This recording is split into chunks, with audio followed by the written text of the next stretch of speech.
오늘 말씀을 선포하도록 하겠습니다. 오늘 말씀 제목은 교사로 하나됨 이렇게 제목을 잡았고요. 본문은 에베소서 4장 11절부터 13절까지 본문을 잡았습니다. 그래서 우리 에베소서 4장 11절부터 13절까지 우리가 찾아서 같이 소리내서 읽고 하나님의 말씀을 선포하도록 하겠습니다. 에베소서 4장 11절부터 13절까지입니다. 다 같이 읽겠습니다. 준비 시작. 그분께서 더러는 사도로, 더러는 대언자로, 더러는 복음 전도자로, 더러는 목사 겸 교사로 주셨으니 이것은 성도들을 완전하게 하고 섬기는 일들을 하게 하며 그리스도의 몸을 세우게 하려 하심이라. 마침내 우리가 다 믿음과 하나님의 아들을 아는 것에서 하나가 되어 완전한 사람에 이르고 그리스도의 충만하심에 장성한 분량에까지 이르리니. 우리가 이제 유니티, 하나됨, 연합 이런 주제로 여러 가지 설교를 중간중간에 해오고 있는데요. 우리가 신약교회를 세우기 위해서 하나님께 주신 은사들이 열거되어 있습니다. 그래서 우리가 사도라는 것에 대해서도 우리가 지난번에 한번 우리가 살펴봤고, 대언자, 복음 전도자 이런 것들을 주셨는데, 우리가 목사 겸 교사라는 것은 목사 따로 교사 따로가 아니라 목사 겸 교사 이렇게 합친 은사로서 교회를 세우는 은사로 하나님께서 대표 은사를 주셨어요. 그래서 우리가 지난번에는 요 목사 겸 교사라는 은사에 대해서 살펴볼 때, 지난번에는 목사라는, 목자, 패스터라는 단어죠. 이 목자라는 단어를 중심으로 해서 우리가 한번 살펴봤고, 오늘은 teacher, 교사, 가르치는 거, 가르치는 그 은사에 관한 어떤 그런 중심으로 해서 우리가 한번 말씀을 살펴보려고 합니다. 우리 먼저 출애굽기 18장 20절로 가보겠습니다. 출애굽기 18장 20절.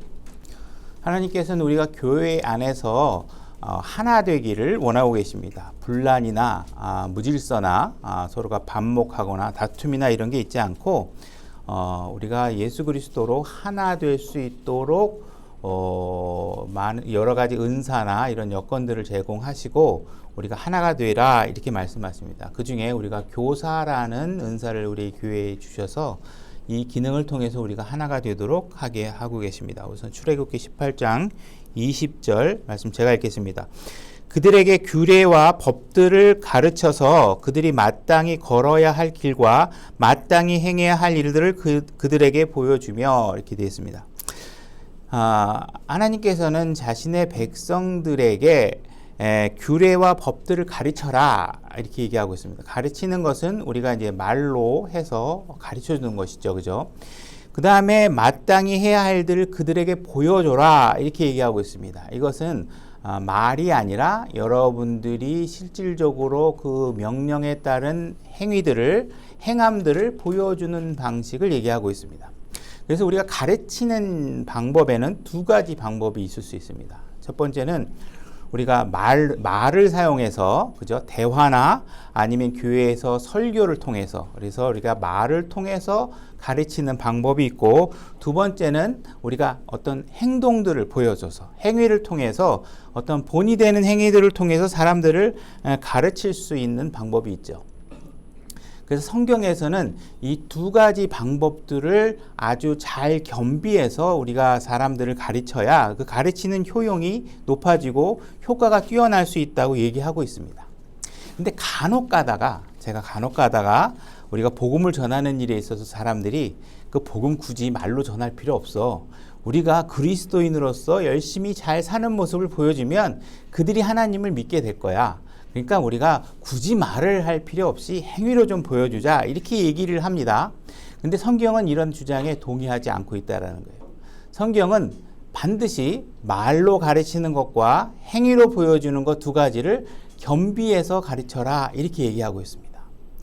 우리가 우리의 행위로 무엇인가 보여주면 그것이 도움은 되지만 우리의 행위로 하나님의 복음을 대신할 수 있다? 이것은 아주 무모한 생각이나 마찬가지입니다. 그래서 우리가 행위가 우리가 아무리 의롭다고 해도 우리가 얘기하는 의라는 것은 우리의 의를 얘기하는 게 아니고 예수 그리스도의 의를 얘기하고 있는데, 예수 그리스도의 의는 저 하늘 높을 만큼 완전하고 흠이 없고 높으신 수준의 의인데, 우리가 감히 우리의 행위로 하나님의 의의 수준을 보여줄 수 있다 이렇게 얘기하는 것은 이건 불가능한 일입니다. 그래서 이런 두 가지 사실들을 아주 잘 겸비해서 우리가 보여주라고 얘기하고 있는 것이에요. 그래서 우리가 예수님에 대해서 성경에서 예수님에 대해서 어떻게 얘기하고 있냐면, 예수님이 말과 행동에 능력이 있었다 이렇게 얘기를 합니다. 누가복음 24장 19절을 가서 찾아보겠습니다. 누가복음 24장 19절 제가 읽겠습니다. 그분께서 그들에게 이르시되 무슨 일들이냐 하시매 그들이 그분께 이르되 나사렛 예수님에 관한 일들이니라. 그분은 하나님과 온 백성 앞에서 행동과 말에서 능력 있는 대언자였는데 이렇게 얘기하고 있습니다. 그러니까 예수님은 말만 잘하시는 분이 아니고 말없이 행동으로만 보여주시는 분도 아니고 말과 행동을 동시에 겸비한 능력을 갖고 계신다 이렇게 얘기하고 있는 것입니다. 자, 사도 바울에 관해서도 우리가 한번 확인해 보겠는데, 로마서 15장 18절로 가보겠습니다. 제가 읽겠습니다. 이는 이방인들을 순종하게 하려고 그리스도께서 나를 통해 말과 행위로 그들을 순종하게 했다 이 말씀을 하고 계시는 것입니다. 바울도 마찬가지로 말과 행위가 겸비되어져서 전달하고 복음을 전달하고 있는 것이, 하나님 말씀을 전달하고 있는 것이죠. 그래서 만약에 여러분들이 교회에서 새신자를 맡는 직분을 맡아서 이제 새로운 사람들에게 이제 뭔가 새로우신 분들을 관리하는 일을 맡게 됐다. 그러면 이제 여러분들이 이제 의욕이 불타서 이제 그들에게 어떻게 하면 내가 그들의 혼을 하나님께로 처음 방문한 사람에게 복음을 잘 전해서 하나님께 혼을 이겨오는 일을 할 것인가 라는 고민을 하게 되겠죠. 그래서 이제 그때부터 여러분들이 이제 내가 이제 이 귀한 사역을 맡기 위해서, 감당하기 위해서 내가 이제부터 행동들을 아주 조심하게 해야 되겠다. 그래서 약속도 잘 지키고 새신자보다 미리 나오고 그들에게 정중하게 말을 하고 친절하게 얘기하고, 그죠? 이렇게 여러분들이 행동으로 그에게 많은 친절과 도덕적으로는 어떤 윤리적인 행동들을 겸비해서 행동하면 그것만으로 그 사람들이 예수 그리스도가 어떻게 십자가에서 무슨 일을 하셨고 왜 그런 일을 하셨고 그것이 어떤 가치가 있는지를 전달할 수 있느냐? 불가능하잖아요. 그죠? 여러분들의 행동만을 갖고 그들에게 뭔가 예수 그리스도의 복음의 메시지, 왜 예수님이 의로우신 분이고 왜 예수님이 하나님이시고, 그죠? 왜 예수님이 이 땅에 인간의 몸을 입고 왔는지 이런 내용들을 전혀 전달할 수가 없어요. 그런 것은 여러분들이 말로 해줘야지 되는 것이죠. 그죠? 그러니까는 이 세상에는 여러분들이 직장에도 가보면요, 그리스도인보다, 그죠? 전도지 열심히 돌려주는 그리스도인보다 훨씬 더 도덕적이고 윤리적이고 직장 안에서도 모범이 되고 더욱더 열심히 해서 교회 다니는 사람은 왜 이렇게 뺀질뺀질 이런 소리를 들을지언정 그 사람보다 더 열심히 일하는 세상 사람들이 많이 있다는 거예요. 그죠? 그러니까 도덕적인 문제를 갖고 예수 그리스도를 보여줄 수 있는 것은 불가능한 거예요. 여러분들이 예수 그리스도를 믿고 더욱더 누구보다 열심히 일하고 더욱더 도덕적으로 행동을 한다면 그 사람이 정말 하나님을 통해서 어떤 삶을 이루어 나가고 있는지를 엿볼 수 있게 하고 예수님이 어떤 분인지를 엿볼 수는 있지만 그분이 정확하게 어떤 분인지는 여러분들의 행동만을 갖고 절대로 전달해 줄 수 없다는 거예요. 그래서 하나님께서는 우리에게 복음을 선포하라고 할 때 우리의 말을 이용해서 하라고 얘기하고 계십니다. 마가복음 16장 15절. 마가복음 16장 15절입니다. 마가복음 16장 15절 제가 읽겠습니다. 그분께서 그들에게 이르시되 너희는 온 세상에 가서 모든 창조물에게 복음을 선포하라. 이 선포하라는 게 말로 하라는 거예요. 여러분들 복음이라는 것은 말로 전달하세요. 복음이라는 메시지 자체는 말이 아니라 행동으로 절대로 할 수 없어요. 이 복음이라는 건 뭐냐? 그죠? 예수 그리스도의 죽으심과 묻히심과 부활하심을 기본 메시지를 갖고 있는데 이것을 말을 해주지 않으면 사람들이 알 수가 없겠죠. 그죠? 그러니까는 이런 부분들에 관해서 우리가 말로 전해주고 지금 내가 뭔가 더욱더 남들보다 희생을 해가면서도 더욱더 열심히 일하고 더 기쁘게 일하고 더욱더 부지런히 일하고 있다면 그 행복의 근원과 나의 기쁨의 근원이 어딘지를 말해줄 수 있는 것은 바로 여러분들의 말을 통해서 해주지 않으면 저 사람이 왜 저렇게 교회 회사에서 왜 이렇게 열심히 일해? 왜 이렇게 사장한테 열심히 충성하고 일해? 그랬을 때 뭐 저 사람 왜 그래? 뭐 사장한테 뭐 잘 보려고 그래? 아니면 뭐 약점이 잡혀서 그래? 이런 게 아니라 그거하고 상관없이 내 안에 계신 그리스도의 기쁨으로 하나님의 명령에 따라 세상에서 내 주인에게 열심히 충성하고 열심히 일하라고 했던 하나님의 말씀을 통해서 한다는 것을 보여줄 수 있는 것이죠. 그죠? 그걸 말로 해주지 않으면 모른다는 거예요. 만약 그 반대의 경우를 한번 또 생각해 보죠. 여러분들이 틈만 나면 복음을 전합니다. 예수님이 우리를 위해서 죽어주셨어. 우리의 죄 때문에 죽어주셨어. 예수님을 믿어야지만 구원을 받아. 예수님을 믿어야지만 우리가 의로워질 수 있어. 뭐 이런 얘기를 하는데 맨날 이런 얘기를 하는데 술자리에서도 얘기하고 막 욕을 하면서도 얘기하고 막 음담패설하다가도 얘기하고 클럽에 가서 춤을 추다가도 얘기하고 여러분들의 삶이 전혀 구별되지 않은 상태에서 세상 사람들과 똑같이 행동하면서 여러분들이 계속 예수 그리스도의 복음을 전하고 있다면 그들에게 그 복음이 의미 있게 다가갈 수 있겠냐는 거예요. 전혀 그럴 수 없다라는 거예요. 뭐 맨날 복음을 전하는데 보니까 뭐 똑같이 나오고 술 마시러 다니고 똑같이 뭐 여자 끼고 술 마시는데 가고 그죠? 똑같이 나오고 음담패설하고 하하하하 거리고 뭐 똑같이 막 욕하고 막 거친 말하고 분노하고 똑같이 이러고 있으면 그게 안 되잖아요. 그죠? 이와 같이 우리가 복음을 알지만 이런 행위들이 따라가지 못하고 있는 그리스도인들에 대해서 하나님께서 뭐라고 얘기하고 있냐면 버림받은 자다 이렇게 얘기하고 있습니다. 고린도전서 9장 27절로 가보겠습니다. 고린도전서 9장 27절 제가 읽겠습니다. 오직 내가 내 몸을 억제하여 복종시킴은 내가 다른 사람들에게 복음을 선포한 뒤에 어떠한 방법으로든 내 자신이 버림받은 자가 되지 않게 하려 함이라. 여러분들이 복음을 전했는데 예수님이 이 땅에 오셔서 어떻게 낮아지셨고 어떻게 하나님의 말씀에 하나부터 열까지 모든 걸 순종하셨고 거룩하게 구별된 삶을 사셨고 한 걸 복음을 다 그래서 예수님이 죽으시고 묻히시고 부활하신 것까지 다 전했는데 여러분들이 행동이 안 따르면 어떻게 돼요? 복음에 관해서 여러분들이 버림받은 상태가 돼버리잖아요. 그죠? 이런 걸 안 하기 위해서 사도 바울은 자기 자신을 억제시키고 육신을 억제시켜서 행위에 있어서도 거룩함이 드러날 수 있도록 자기 자신을 만들어내고 있다라는 것이죠. 그죠? 이렇게 여러분들이 행위들과 가르침을 통해서 여러분들이 행동과 말에 있어서 능력이 같이 배양되어야만 여러분들이 누군가를 가르칠 수 있다라는 것이죠. 신명기 4장 9절로 가보겠습니다. 신명기 4장 9절 제가 읽겠습니다. 오직 너는 스스로 조심하여 힘써 내 혼을 지키라. 여러분의 혼을 지키는 것은 여러분 자신만이 할 수 있습니다. 그죠? 누군가에게 영향을 주고 영향을 받을 수는 있지만 결국은 여러분들의 혼을 지키는 건 나 자신이에요. 다른 사람이 아니죠. 혼을 지키라. 내 눈이 본 일을 내가 잊어버릴까 염려하노라. 평생 동안 그 일들이 내 마음에서 떠날까 염려하노라. 오직 그 일들을 내 아들과 내 손자들에게 가르치라. 그죠? 하나님의 말씀을 여러분들의 자녀, 오늘날 교회에서는 새로 오신 분들, 아직 신앙이 성숙하지 않은 사람들에게 계속 부지런히 가르쳐서 그들이 스스로 자기 혼을 지킬 수 있는 상태가 될 수 있도록 가르쳐야 됩니다. 신명기 6장 7절 너는 그것들을 내 자녀들에게 부지런히 가르치며 그죠? 부지런하게 반복해서 시간을 내서 짬을 내서 그죠? 준비해서 아무렇게나 막 생각하는 대로 하기보다 마음속에 준비해서 가르치셔야 됩니다. 부지런하게 내가 내 집에 앉을 때나 길을 걸을 때나 누울 때나 일어날 때든지 그것들을 말할 것이며 너는 또 그것들을 내 손에 메어 표적으로 삼고 내 눈 사이에 두어 이마의 표로 삼으며 또 내 집과 기둥과 내 문에 기록할지니라.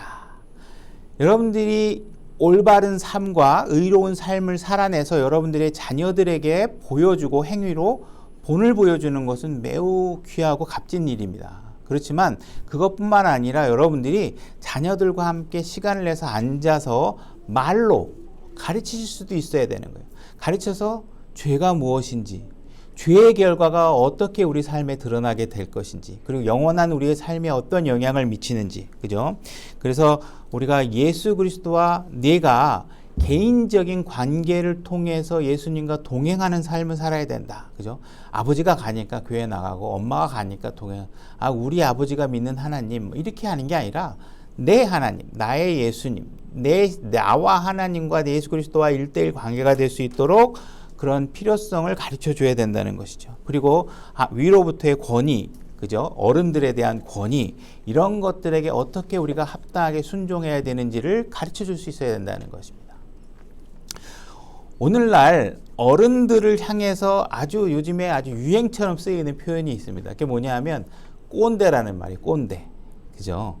그래서 요즘은 기성세대, 나이가 성숙하고 지혜가 쌓이고 이런 사람들을 존중하는 말을 쓰는 게 아니라 뭐라고 얘기하고 있냐면 꼰대라고 얘기해서 그들은 시대에 뒤떨어지고 있고 지혜롭지 못하고 너무 낡았고 이런 식의 표현을 강력하게 메시지를 보내고 있어요. 그래서 오히려 10대들이 세련되고 10대들은 지혜롭고 10대들은 새로운 것들을 창안해내서 10대들은 귀하고 가치 있고 멋진데 나이 든 사람들은 시대에 도태되어 있고 막 이렇게 좀 폄하하는 표현들이 엄청나게 지금 팽배하고 있어요.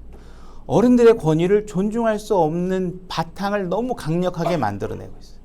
그들에게 예수 그리스도는 마치 2000년 된 꼰대처럼 느끼게끔 이 세상이 점점 기준을 제시하고 있다는 것이에요.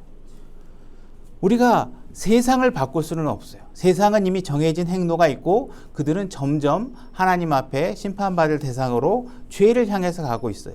그러나 적어도 여러분들의 자녀, 그리고 내 교회에 소속한 형제 자매들과 그들의 가정이 하나님의 말씀의 권위 아래서 그들이 안전하게 거룩하게 그들의 삶을 지켜나갈 수 있도록 만드는 건 우리가 얼마든지 영향력을 행사할 수 있다는 거죠. 그렇죠? 그래서 우리가 그들에게 하나님의 말씀이 무엇이고 하나님께서 어떤 것을 가르치고 있고 그리고 실제로 그 가르침대로 이 엄마나 아버지가 살았더니 나의 삶이 어떠한 결과를 가져왔는지에 대해서 자녀들의 손을 잡고 여러분들의 삶 속으로 들어가서 여러분들의 삶이 그것을 입증해 보일 수 있도록 해줘야 여러분들의 자녀가 하나님의 말씀이 내 아버지, 내 어머니의 생활 속에서 어떠한 영향력을 행사하셨고 어떠한 결과를 만들어냈는지 그 행위의 결과도 보고 가르치는 기록된 하나님 말씀을 보고 자녀들이 교훈을 얻을 수 있다는 것이죠. 말로만 했는데 부모가 행동이 안 따르고 있다. 아버지는 맨날 술 마시고 화나면 자제하지도 못하고 화나면 막 때리고 예를 들어서 엄마한테 함부로 하고 아니면 엄마가 아버지한테 함부로 하는 행동을 보이면서 하나님의 말씀에 순종해라 이렇게 얘기하게 되면 아이들에게 가르침의 효과가 안 나타나겠죠. 그죠? 그리고 하나님의 말씀이 적어도 일주일에 한 번 교회에서 선포되는데 그것도 잘 오지도 않지만 그것만 가지고도 충분하지 않다라는 것이에요. 부지런하게 가르치려면 여러분 각자가 생활 속에서 삶 속에서 여러분들의 자녀들에게 계속 하나님의 말씀을 부지런하게 가르쳐 줄 수 있어야 된다는 거예요. 그죠? 여러분들이 가르치는 가치가 어디에 있는지를 아셔야 돼요. 여러분들이 하나님 잘 믿어. 그런데 시험 공부 있으니까 이번엔 교회 빠져도 돼. 이거 중요한 거 있으니까 교회는 안 나가도 돼. 엄마가 세상에 대한 욕심을 가지고 교회보다 세상의 성공이나 승리를 더 가치 있게 여기고 있다면 여러분들은 이중적인 가치, 하나님이 제일 중요한 게 아닌 상황이 되겠죠. 그죠? 그래서 여러분들이 부지런하게 여러분들의 가정에서 아니면 초신자들에게 하나님의 말씀을 부지런하게 가르쳐 줄 수 있어야 된다는 거예요. 이 교회에서 낮은 마음 침례교회에서 선포되는 이 말씀은 여러분들에게 적어도 여러분들에게는 영향력을 미칠 수 있겠죠. 그죠? 교회 목사가 교회 감독이 부지런하게 하나님 말씀의 기준이 무엇인지를 선포하고 세상과 거룩하게 구별되는 기준이 무엇인지를 계속 해준다면 적어도 여러분들에게는 영향력을 미칠 수 있지만 여러분들의 직장 동료들이나 여러분들의 삶 속에서 만나고 있는 이웃들에게는 제 말이 영향력을 미치기 어렵습니다.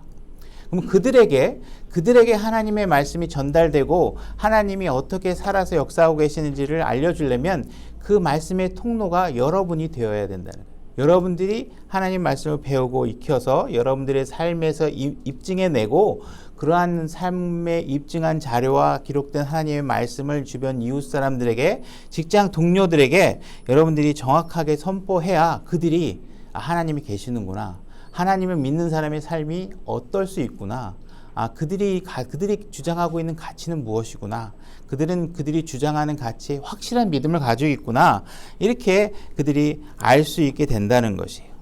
이렇게 우리가 가르칠 때 중요한 것은 여러분들의 말과 삶의 행동을 통해서 입증하는 두 가지가 동시에 겸비되어 있어야지만 올바로 가르칠 수 있다는 것입니다.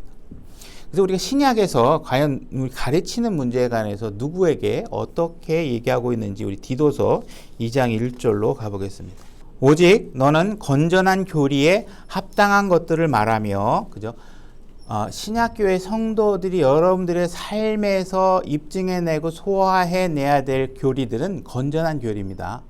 무슨 천년왕국, 예수 그리스도의 재림, 이거는 여러분이 관여할 부분이 아니에요. 그건 하나님께서 계획하신 대로 그분의 때에 따라서 그분이 알아서 할 일이시고, 여러분들은 건전한 교리를 배우고 익히고 가르쳐서 여러분들의 삶에서 드러내야 그리스도의 심판석에서 보상을 받는 거예요. 창세기 강해 잘한다고 보상받는 거 아니에요. 그거 많이 한다고 보상받는 게 아니고, 그런 걸 알므로 통해서 건전한 교리를 행하는데 동기부여는 될 수 있겠지만 여러분들이 건전한 교리를 행하는 것이 굉장히 중요합니다. 그래서 그런 합당한 것을 말하며 연로한 남자들이 맑은 정신을 가지고 신중하고 절제하며 믿음과 사랑과 인내에서 건전하게 하고, 이렇게 얘기했습니다. 1절에서는 말하여 가르치라 이렇게 얘기하고 있죠. 2절에서는 말했으면 그 말한 대로 너희들이 먼저 맑은 정신으로, 그죠? 술 취하거나 분노에 휩싸였거나 그래서 판단이 흐려져 있는 상태에서 말하지 말고 냉철하고 맑은 정신 상태에서 말할 수 있어야 되고, 그죠? 신중하고 절제하고 믿음과 사랑과 인내에서 건전하게 하고, 이것이 여러분들의 행위의 모습이겠죠. 그래서 이런 행위들이 드러나는 것들이 겸비되어 있어야 된다는 거예요. 젊은 사람들한테 뭔가 가르치는데 뭔가 젊은 사람이 봤을 때 존중하고 싶지 않은 모습으로 가르친다면 효과가 별로 없겠죠. 그죠? 그래서 이렇게 연로한 남자들이 신중한 자세로 가르칠 수 있다. 이렇게 얘기를 하고 있습니다. 3절. 연로한 여자들도 이와 같이 하여 거룩함이 합당하게 처신하도록 하며 거짓으로 비난하지 말고 자기를 많은 술에 내주지 말며, 여러분들이 어떤 행동을 해야 되는지 얘기하고 있죠. 그래서 연로한 여자들은 일단 자기 자신이 거룩하게 합당하게 행동해라. 그리고 선한 것들을 가르치는 자가 되게 하라. 교회에서 나이가 들어가면 들어갈수록 여러분들은 젊은 사람들에게 선한 것들을 가르치기 이전에 여러분들이 이미 삶에서 그런 것들을 입증해내고 있는 모습들이 젊은 사람들에게 보여질 수 있도록 하라는 것입니다. 이것은 그들이 젊은 여자들을 가르쳐서 맑은 정신을 가지며 자기 남편을 사랑하고, 자, 교회 안에서 연로한 여인들이 가르쳐야 될 대상에 대해서 얘기하고 있습니다. 교회 안에서 연로한 여자들은 사람들 모아놓고 성경 가르치고 성경 강해하고 이런 거에 대해서 하는 게 아닙니다. 여기 성경에서 뭘 가르치냐? 자기 남편을 사랑하고 자기 자녀들을 사랑하게 하며 신중하며 정숙하고 가정을 보살피며 선하고 자기 남편에게 순종하는 자가 되게 하려 함이니 그리하여야 하나님의 말씀이 모독을 받지 아니하리라. 그래서 교회 안에 있는 연로한 자매님들은 젊은 자녀들에게, 젊은 여인들에게 어떻게 하면 가정을 올바로 세울 수 있는지, 자녀들을 어떻게 가르치는지, 남편에게 어떻게 순종해야 되는지, 이런 것들을 가르쳐야 되고, 가르치려면 본인 스스로가 먼저 이러한 상태에 합당하게 돼야 돼요. 특히 하나님께서는 계속 여인이 가정의 문제에 관해서 순종하는 문제를 하나님이 모독받는 문제와 굉장히 밀접하게 얘기하고 있다는 사실에 대해서 우리가 주의 깊게 보아야 될 필요가 있습니다. 그래서 우리가 연로한 남자도 연로한 여자도 이렇게 가르치는 일을 할 수 있다, 이렇게 얘기하고 있습니다. 우리가 누군가를 가르치려면, 특히 젊은 친구들을 가르치려면 우리가 그 시작점이 어디서 시작되어야 되냐면 일단 그들과 좋은 관계가 형성돼야 됩니다. 그죠? 젊은 친구들하고 좀 좋은 관계에서 젊은 친구들이 그분 나이 든 사람에게 친숙감을 느낄 수 있고, 가르치는 위치에 있는 사람과 친숙함을 느낄 수 있어야 여러분들이 가르칠 수 있겠죠. 그죠? 그래서 연로한 위치에 있는 사람들은 일단 젊은 사람들을 도와줄 수 있는 길들을 많이 찾아야 됩니다. 그죠? 그래서 유학 같은 거 가시게 되면 교회에서 젊은 사람들이 유학 오면 교회에서 전적으로 많이 도와줍니다. 요즘 어떻게 하는지 모르겠어요. 그럼 뭐 그 처음 오면 생활에 적응하기 어려우니까 그런 사람들을 막 잘 대해줍니다. 그러면 교회에서 도움을 많이 받으니까 교회에 친숙하게 오고 낯선 곳에서의 어떤 그런 친숙함을 교회에 있는 사람들 통해서 많이 배우고 그러면서 복음을 전하고 교회에 안착하게 되고 그죠? 이런 일들이 많이 과정이 보이죠. 마찬가지로 여기 젊은 사람들이 뭐가 온다면 그들의 필요를 살피고 내가 도울 수 있는 것인가 그렇게 해서 그들에게 접근해서 그들에게 친숙함을 표현해서 그들에게 우리가 하나님으로 받았던 그 복들을 그들도 받을 수 있게 우리가 하나님으로부터 배웠던 지혜들을 그들도 알 수 있도록 우리가 가르쳐 줘야 될 필요가 있는 것이죠. 그 다음에 디모데전서 4장 12절로 가보겠습니다. 디모데전서 4장 12절 제가 읽겠습니다. 아무도 내 연소함을 업신여기지 못하게 하라. 바울이 디모데에게 전하는 말입니다. 디모데가 연소하다 이렇게 얘기하고 있고 디모데는 교회 감독으로 세워져 있는 상태고 이 연소하다 그래서 뭐 거기에 관한 다시 그 주제는 다루지는 않겠지만 결혼을 안 했거나 싱글이거나 이런 상태가 아닙니다. 당연히 교회에서 감독이 되려면 한 아내의 남편이 되어야 된다고 이미 성경에 명문화가 되어 있기 때문에 그런 원칙들을 우리가 위배해서 볼 수 없습니다. 그래서 단지 결혼하고 자녀도 있겠지만 아직 나이가 어린 상태를 보셔야 됩니다. 내 연소함을 업신여기지 못하게 하고 자 이거는 지금 이 말의 문장의 그 말하는 그 대상을 보게 되면 이렇게 얘기하는 겁니다. 그러니까 나이 든 사람에게 너 디모데 나이 어리다고 업신여기면 안 돼 이렇게 얘기하는 게 아닙니다. 어떻게 얘기하고 있냐면 디모데에게 너 나이 어리지 너 나이 어리다고 다른 사람이 너를 업신여기지 못하게 만들어야 돼 이 얘기하고 있는 거예요. 좀 이따 다시 설명하겠지만 하고 오직 너는 말과 행실과 사랑과 영과 믿음과 순결해서 믿는 자들의 본이 되라. 내가 갈 때까지 읽는 것과 권면하는 것과 교리에 주의를 기울이라. 내 속에 있는 선물 곧 장로회에서 안수할 때 대언으로 내게 주신 그 선물을 소홀히 여기지 말라. 지금 교회의 감독이 연소함을 걱정할 정도의 나이에 놓여 있다는 것입니다. 다시 말해서 교회 안의 감독은 나이가 어린 사람도 할 수 있다고 얘기하고 있는 것이에요. 그죠? 당연히 교회는 한쪽 측면에서는 연로한 분들이 나이 드신 분들이 맡아서 역할을 해야 될 부분들이 분명히 있지요. 그렇지만 교회 감독은 연로한 사람이 할 수도 있지만 젊은 사람이 그 직분을 감당할 수도 있다. 근데 아까 우리가 제가 얘기한 것처럼 젊은 친구에게 너 절대로 업신여김을 당하면 안 돼. 이 이야기한 것은 아까 얘기한 것처럼 어른들에게 나이 어린 사람 무시하면 안 돼. 이렇게 일반론적으로 얘기하는 게 아니라 나이가 어린데 내가 교회 감독으로 일하고 싶으면 교회 목사가 되고 싶으면 교회 목사의 위치에 있다면 먼저 뭐예요? 말하는 데서나 품이나 하나님을 아는 지식에서나 누가 딱 봐도 함부로 대할 수 없을 정도의 거룩함과 지식에서 준비되어 있어야지만 된다는 거예요.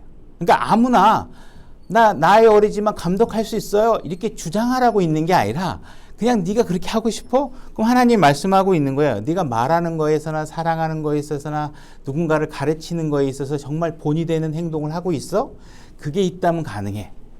그러나 그렇지 않으면 너 성경 좀 안다고 앞에 나가서 가르치고 그런 거 하면 안 돼. 이 이야기를 하고 있는 거예요. 그죠? 그래서 우리가 당연히 젊은 사람도 될 수 있지만 전제 조건이 항상 있다는 거예요. 젊은 사람이 가르쳐도 된다라고 길을 열어놓는 데 초점이 있는 게 아니라 할 수 있어. 할 수 있지만 내가 먼저 내가 원하는 기준에 합당해야 돼. 그러니까 기준이 뭐냐? 어른들이 봤을 때 대단한데 젊은 친구가 말씀도 해도 충실하고 이렇게 성경을 많이 하는데 교만하지도 않네. 아주 겸손해. 아주 거룩하고 예의 바르고 친절하고 교회 어른들을 봤는데 아버지처럼 잘 대하네. 교회 어른들을 아주 공경하고 잘하고 나이 든 자매들한테도 깍듯하게 잘 대하고. 그죠? 막 내가 목사인데 김집사, 김장로 이러면서 막 나이 든 사람을 함부로 대한다든지 이러면 안 된다는 거예요. 그죠? 그러면 자격이 없는 거예요. 젊지만 하고 싶다면 그런 데 있어서 분명히 잘해야 된다는 거예요. 그래서 이 젊은 사람들에게 해서는 안 되는 규범을 얘기하고 있어요. 디모데전서 5장 1절. 디모데전서 5장 1절. 제가 읽겠습니다. 연로한 남자를 꾸짖지 말고, 그죠? 젊은 사람이 감독이라면, 교회 목사라면, 내가 목사라고 해서, 교회의 목사라고 해서 나이 든 사람을 함부로 막 꾸짖거나, 왜 그러십니까? 막 이러면서 막 혼내거나 막 자기 권위를 가지고 이용해서 뭐 이런 식으로 함부로 하면 안 된다는 거예요. 아버지처럼 대하며 젊은 남자들은 형제처럼 대하고 연로한 여자들은 어머니처럼 젊은 여자들은 온전히 순결하게 자매처럼 대하라. 그죠? 가족처럼 대해야 됩니다. 나이 드신 자매들에게는 어머니 대하듯이 하고 나이 드신 형제님에게는 아버지를 대하듯이 하고 그죠? 그 젊은 사역자가 뭐 신학권 나오고 신학당 나오고 성경 좀 안다고 감독이 목사 위치에 서가지고 딱 섰는데 잘난 체하고 막 그것도 모르냐 그러고 예를 들어서 감히 목사에게 대드냐 그러고 예를 들어서 이런 식으로 하게 되면 이게 하나님이 원하는 방향이 아니라는 거예요. 그죠? 교회는 분명히 젊은 사람은 일단 인격이 돼야 된다는 거예요. 가족처럼 대할 줄 알아야 된다는 거예요. 그거 갖고 막 나서면 안 되는 거예요. 뭔가 내가 좀 안다고 막 내 말에 동의 안 한다고 나이 드신 분을 막 무시하고 막 이런 식으로 해서는 절대로 안 되는 것이죠. 그죠? 여러분들이 뭐 신학원 다니고 성경 공부하고 뭐 내가 성경을 3년간 공부하고 내가 성경을 백독을 하고 막 이랬는데 버르장머리 없이 굴고 그러면 아무리 성경을 많이 알아도 세상의 이치도 모르고 세상의 도리도 모르고 밖에 나가서 복음을 전하고 성경을 가르친다 그러면 세상 사람들이 어떻게 하겠어요? 외면할 거 아니에요. 그죠? 버르장머리 없이 말이야. 젊은 사람이 어떻게 그러냐? 이렇게 얘기할 수 있겠죠? 그러니까는 젊은 사람은 연로한 사람 앞에서 경청할 줄 알아야 되고 때로는 입을 다물고 들을 줄도 알아야 되고 그렇게 해야 된다. 적어도 감독이 되려면 그렇다는 거예요. 그죠?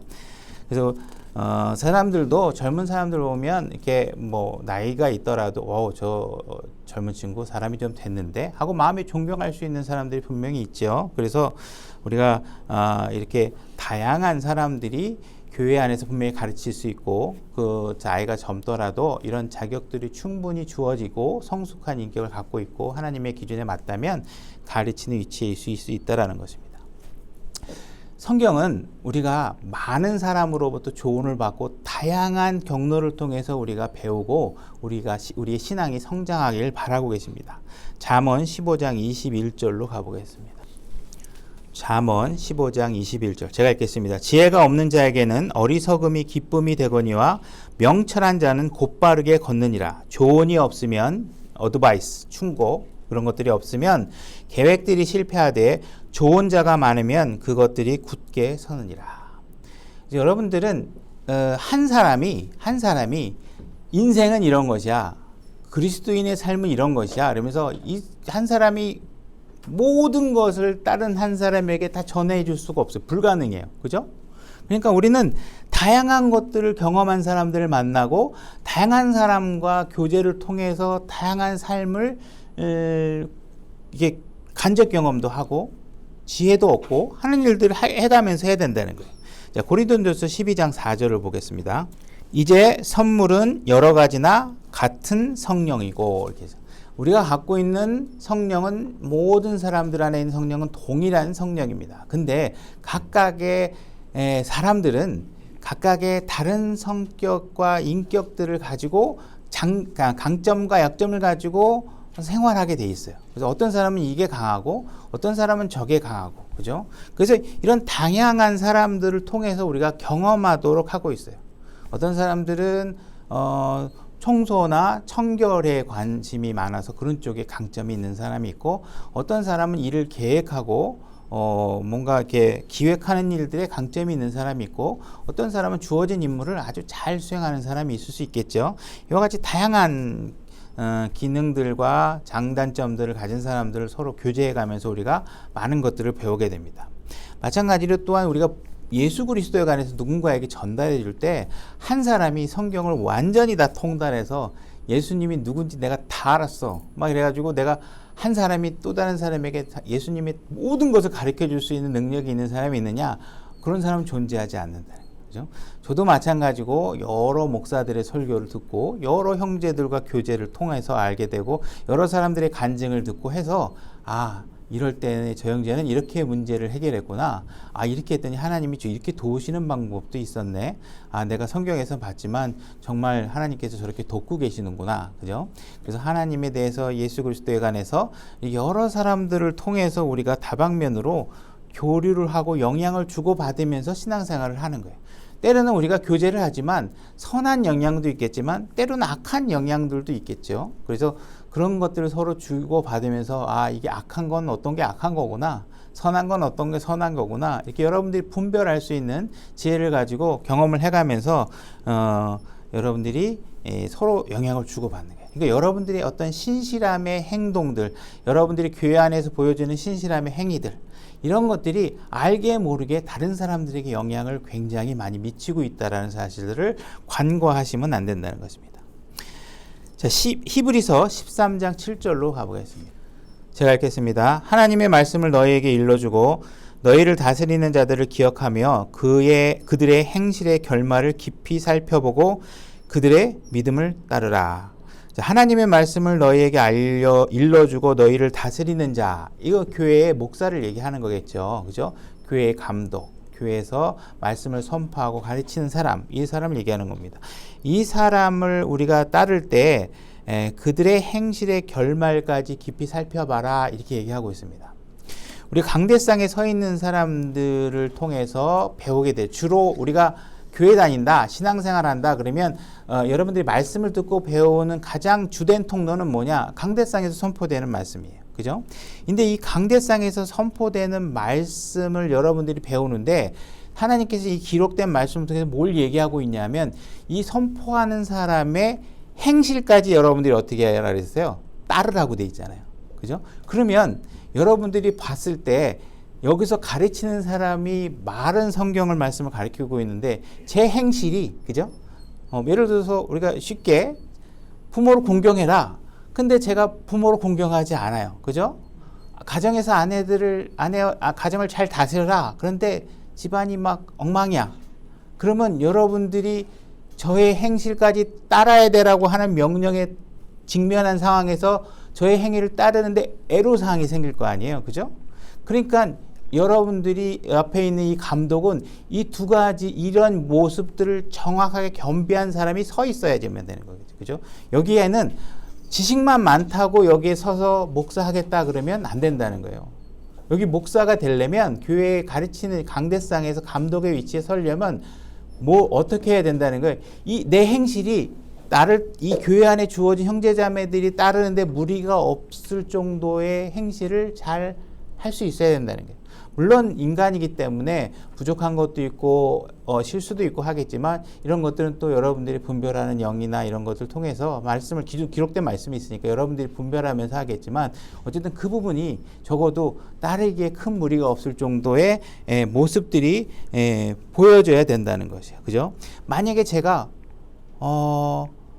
부모를 공경해라 이렇게 가르치고 있는데 부모를 공경하지 않고 있다면 실제로 제가 믿고 있는 건 부모님을 공경하라는 하나님 말씀을 믿는 게 아니라 뭐예요?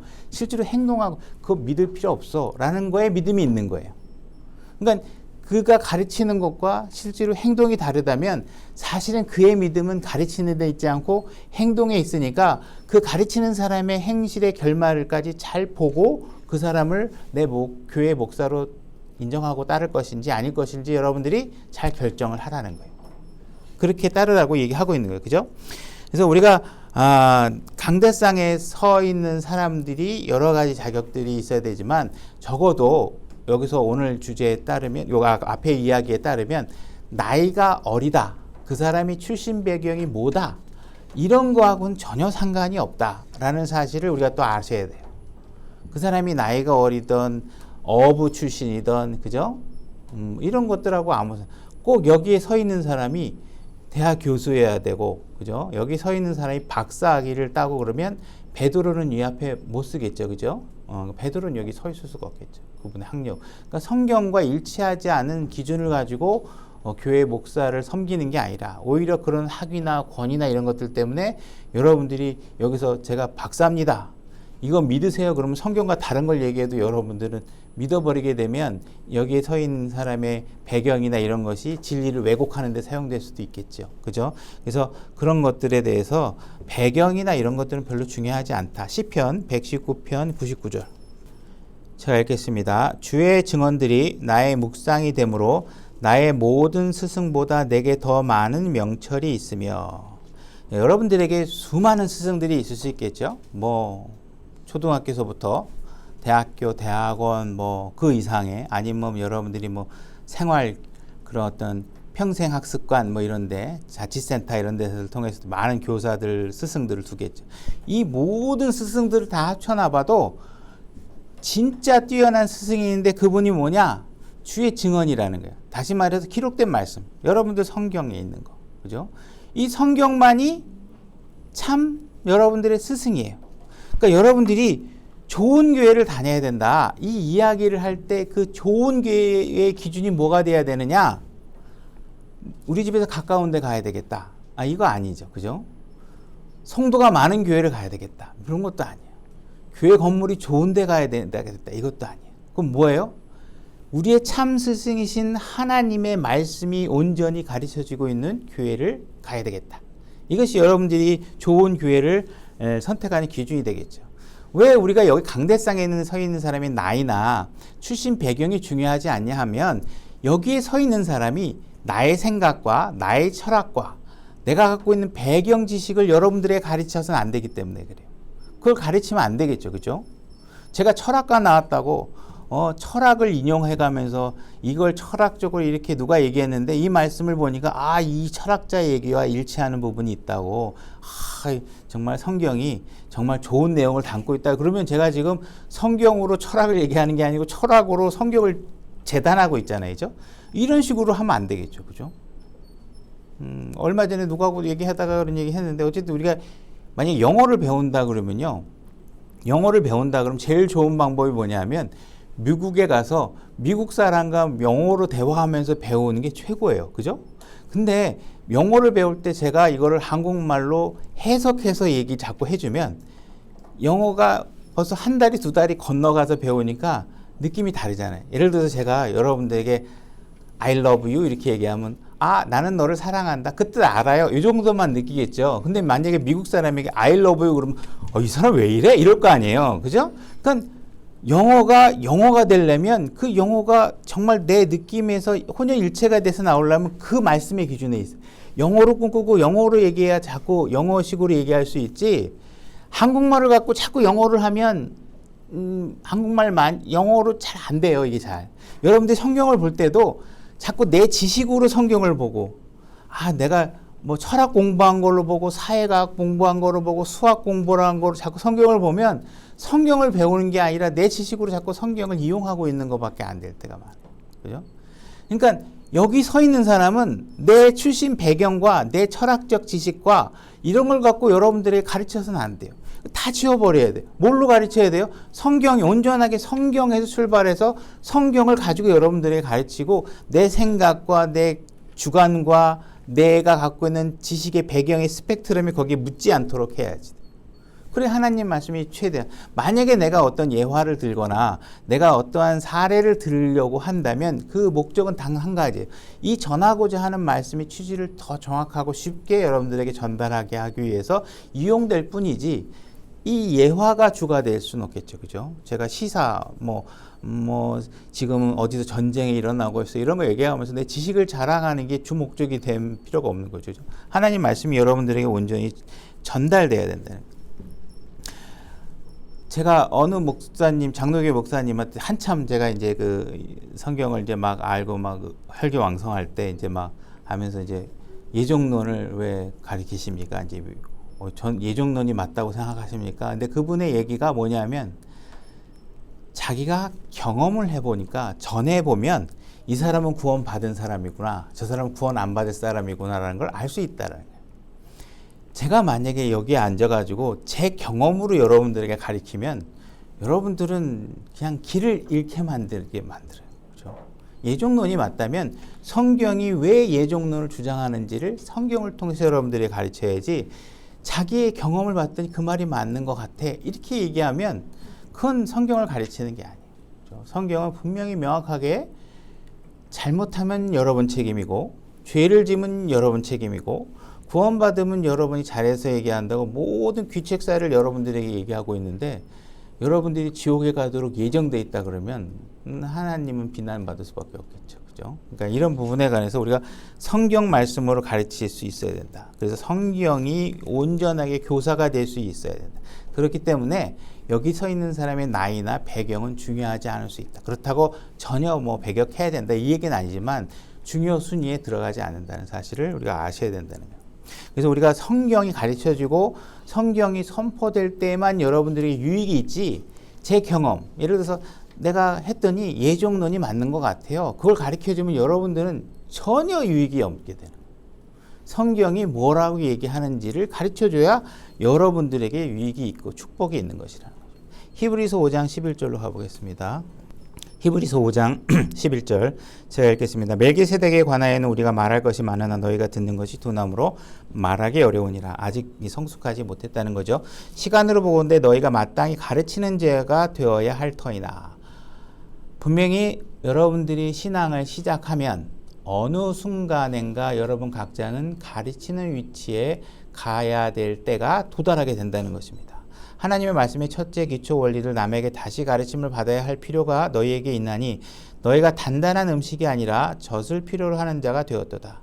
젖을 사용하는 자마다 갓난아이므로 의의 말씀에 능숙하지 못하니라.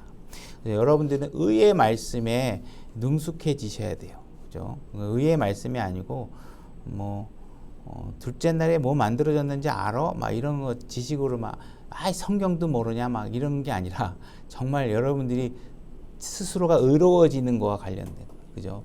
화날 때 화내지 않을 수 있는 거, 그죠? 예수 성령님의 도움으로, 그죠? 그런 것들에 여러분들이 능숙하셔야 돼요. 그래서 그러나 단단한 음식은 장성한 자들에게 속하나니 그들은 그것을 사용하여 자기 감각들을 단련시킴으로 선악을 분별하느니라. 지금 읽은 것처럼 여러분들이 신앙생활을 시작하면 처음엔 어린아이처럼 시작하겠죠, 그죠? 성경도 잘 모르고 하나님이 구원해 주셨다는 기쁨 하나로 신앙생활을 시작하게 됩니다. 그러나 이제 여러분도 어느 순간이 되면 마땅히 가르치는 위치에 있어야 되고 성경을 펴서 다른 사람들에게 하나님이 무엇을 말씀하고 있는지를 가르치는 위치에 있는 그런 능력을 갖추는 사람이 되기를 원하고 계세요. 여러분들이 구원받고 신앙이 미숙한 사람들에게 우리가 많은 배려를 합니다. 당연히 그러겠죠. 우리가 어린아이들 보면 먹다가 토해도 예뻐해주고, 그죠? 조금만 마음에 안 든다고 울어도, 아이고, 불편하겠구나. 그리고 우리가 돌봐주고 하고 그러죠. 이렇게 하는 이유는 뭐냐면, 언젠가 분명히 이 아이가 성숙하게 돼서 그 아이도 다른 어린아이들을 돌볼 수 있는 위치가 되기 때문에, 그때까지는 우리가 돌봐야 되고 해야 되는 것이죠. 근데 어린아이가 계속 어린아이로만 있으면 안 되겠죠. 그죠? 성경을 아무리 몇백 번 읽고 몇십 번 읽었는데 삶에서 어른으로서의 성숙한 삶을 살아내지 못한다 그러면 곤란하겠죠. 그죠? 신앙생활 했는데 1년이 지나고 2년이 지나가고 아직도 10년이 지나가고 있는데 여러분들의 삶에 부부관계에 문제가 있건 가족관계에 문제가 있건 그죠? 아니면 형제 자매들과의 관계에 문제가 있건 이렇다 그러면 우리의 삶을 돌아볼 필요가 있는 거예요. 여러분들이 얼마나 신앙생활을 했는지 오래됐는지가 중요한 게 아니라 여러분들이 정말 가르칠 수 있을 만한 위치에 되어 있는지 여러분들의 삶이 그것을 충분히 입증해낼 만한 성숙함이 있는지 그죠? 여러분들이 이제 스스로 무거운 것도 들어서 옮기고 그죠? 힘든 일도 해낼 수 있어야지 어린아이처럼 맨날 엄마가 쫓아다니면서 들어주고 하는 상태에 머물러 있으면 안 되잖아요. 그죠? 분명히 여러분들이 충분한 시간이 지났는데도 불구하고 여러분들이 다른 사람들이 보고 배울 만한 것들을 여러분들이 보여주지 못하고 있다면 그죠? 여러분들이 삶을 점검해 보시고 성숙한 방향으로 갈 수 있도록 자신을 돌보고 필요한 영양분을 잘 섭취해서 골고루 의의 말씀에 능숙해질 수 있도록 그죠? 지식이나 이런 것들을 화려하게 많이 알아가지고 내가 너보다 얼마나 많이 아는지 알아 막 이런 거 경쟁하는 게 아니라 정말 많이 알수록 겸손해지고 많이 알수록 낮아져서 다른 사람 어린아이들을 품을 줄 알고 그렇게 하는 어른의 위치가 될 수 있기를 성경이 바라고 있다는 거예요. 유다서 1장 3절로 가보겠습니다. 제가 읽겠습니다. 사랑하는 자들아, 공통의 구원에 관하여 내가 너희에게 쓰려고 모든 열심을 내던 차에 성도들에게 단 한 번 전달된 믿음을 위해 너희가 힘써 싸우라고 너희에게 써서 권면할 필요를 느꼈노니 이는 알지 못하는 가운데 기어들어온 어떤 자들이 있기 때문이라.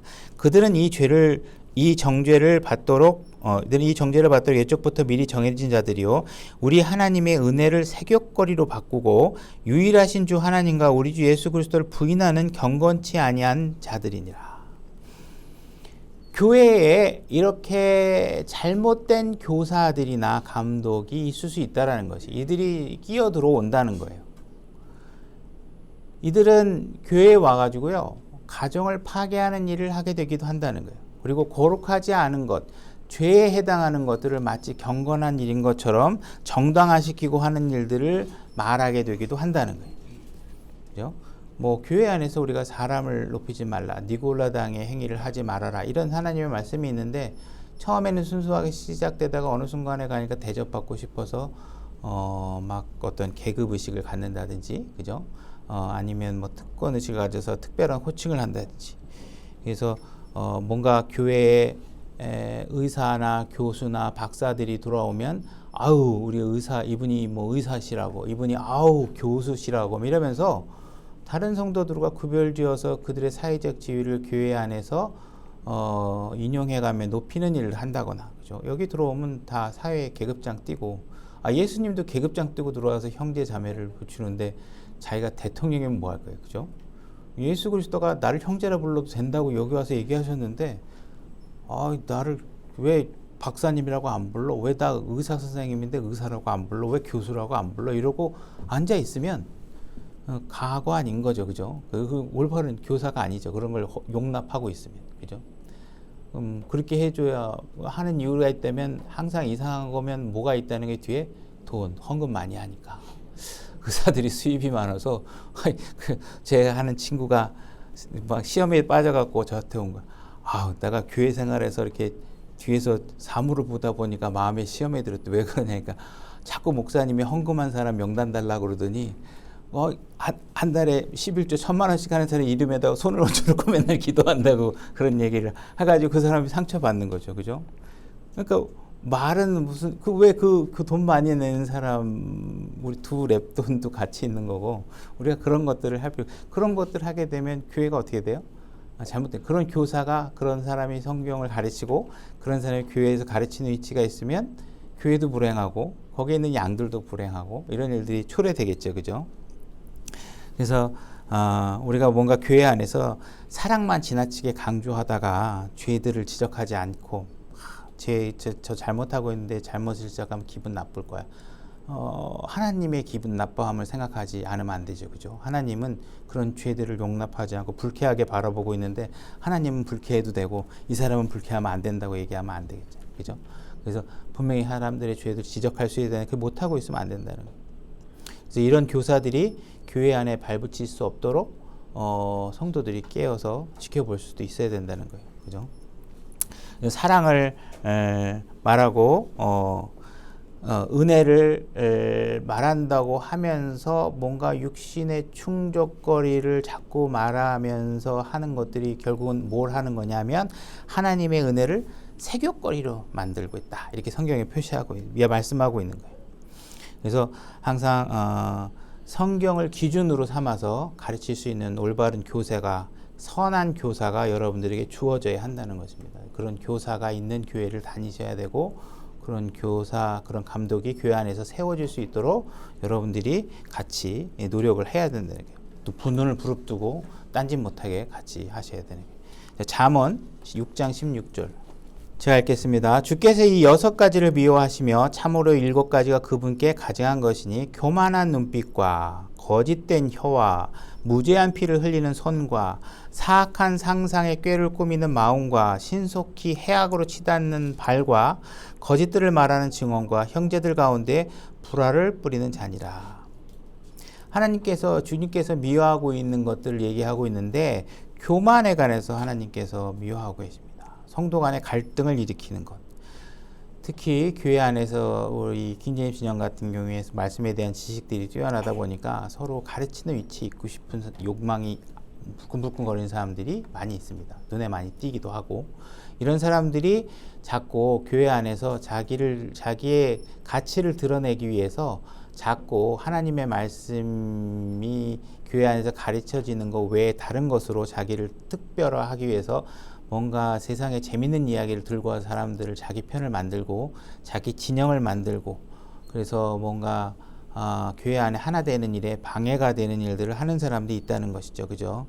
만약에 내가 그렇게 교회를 하고 싶다면 따로 나가서 하셔야 됩니다. 그죠? 교회 안에서 교회 무질서하게 기존의 교회의 목사가 감독이 가르치는 것과 다른 것들을 가르치면서 자기의 세를 규합하고 하는 일들은 하나님께서 원하는 것이 아니다. 그죠? 교회를 찢어놓거나 갈라놓는 일들은 합당한 일이 아닙니다. 여러분들이 만약에 그 교회가 하나님 말씀대로 잘 가르치지 않는 것 같다, 진리대로 가르치고 있지 않는 것 같다, 그럼 여러분들은 조용히 나가서 진리대로 가르치는 교회를 찾거나 교회를 본인이 세우시면 되는 겁니다. 그렇지 않고 기존의 교회를 찢는 방식으로는 절대로 하나님께서 허락하고 있지 않다라는 것을 여러분들이 아셔야 됩니다. 그래서 하나님은 교회 안에서 항상 회중들이 연합되기를 원해요. 하나의 성령님을 주셨고 이제 그리스도 안에서 우리가 봉인되어 있고, 여러분들이 모든 것들이 예수 그리스도로 하나 되는 일에 하나님의 모든 관심이 초점이 되고 있는데, 여러분들이 자꾸 분열을 일으키고 자꾸 분란을 일으키는 일을 하면 안 된다는 것입니다. 우리는 분명히 완전하고 오류가 없고, 그죠? 문제가 없는 완벽한 성경을 우리는 갖고 있다고 얘기하고 있죠. 그죠? 그래서 영어 킹제임스 성경이 하나님께서 이미 오래전부터 보존하신 하나님의 유일한 완전한 성경이라고 얘기하고 있고, 여러분들이 손에 들려있는 성경에 대해서 완전함을 확신하지 못하고 있다면 여러분의 구원도 여러분들의 믿고 있는 모든 것도 완전하지 않게 됩니다. 그래서 만약에 그런 일들에 확신을 갖고 있지 못하고 있다고 생각하면 여러분들이 교회 안에서 가르치는 위치에 나서면 안 되는 것입니다.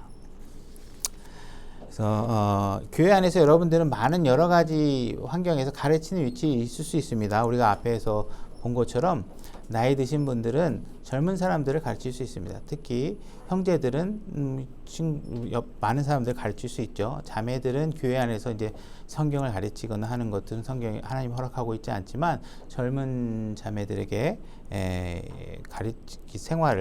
가정을 세우는 일에 관해서는 정숙하게 가르치도록 하나님께서 말씀해 주고 계십니다.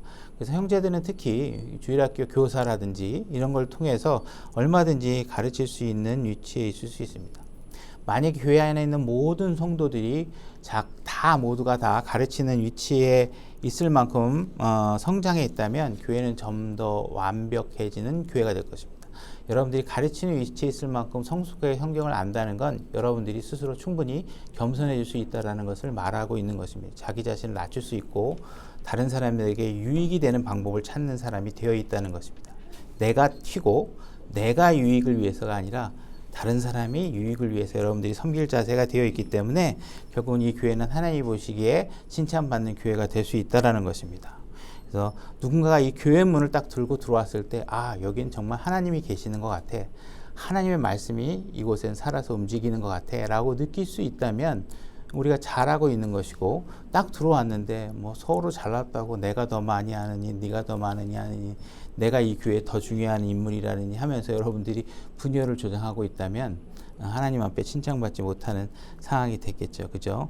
그래서 하나님께 주신 이렇게 교회가 하나 되고 완전하게 세워져가는 은사로 주신 교사의 은사들을 여러분들이 충분히 잘 이해하고 각자가 가르치는 위치에 서서 충분히 여러분들이 복된 삶이 이루어지기를 바라겠습니다. 오늘 말씀 여기까지 하겠습니다.